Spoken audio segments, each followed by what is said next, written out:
Hey everybody, Pastor Tim here. The traditional definition of ethics is that you kind of figure out who the group is, and then within that group, you determine what your obligation is to the group. Well, Jesus also kind of has a take on ethics, and I think he kind of turns it on its head. He was asked a question: what is the greatest commandment? And he gives them two. First is to love God with all your heart, your soul, and your strength, and then to love your neighbor as yourself. Then, of course, the question becomes, who is my neighbor? That was asked of him because they wanted to know, okay, well, who do we not have to apply this love ethic to? So Jesus, not to be outdone, gives them a great answer, an answer that you already know. Do you know it? He told him a story, the parable of the Good Samaritan. The hero of the story of the man who has been beaten up and down by the side of the road is the hated Samaritan, not the priest, not the Levite, the Samaritan. Okay? So the point of the story is it doesn't matter who's in, because we're all in. Trying to figure out who your neighbor is so you can figure out who you can exclude is not the point. The point is that the neighbor isn't about who they are to you, it's about who you are to them. Being neighborly. Being a neighbor is the point. It's a verb, not a noun in this situation.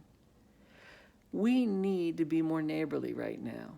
Right now, in the midst of the pandemic, in the midst of anxieties being high, stress levels high, we are all going through very difficult times. Some people who are older or have healthcare issues are being made to feel like a liability.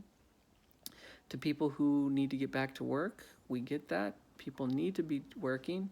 But right now, there are people who, if you open up too quickly, they're going to get hurt.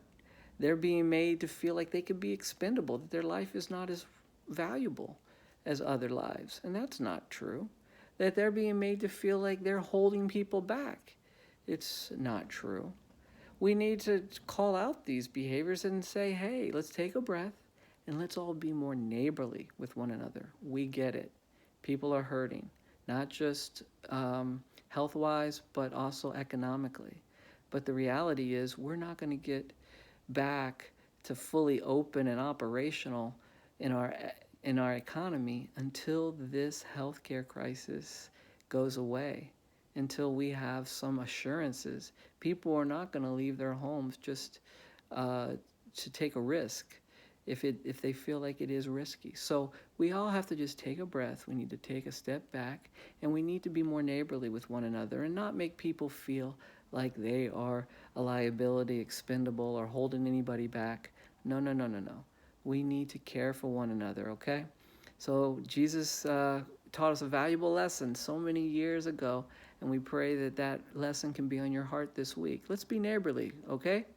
All right, my friends. Take care, be well, and we'll see you soon. All right, take care.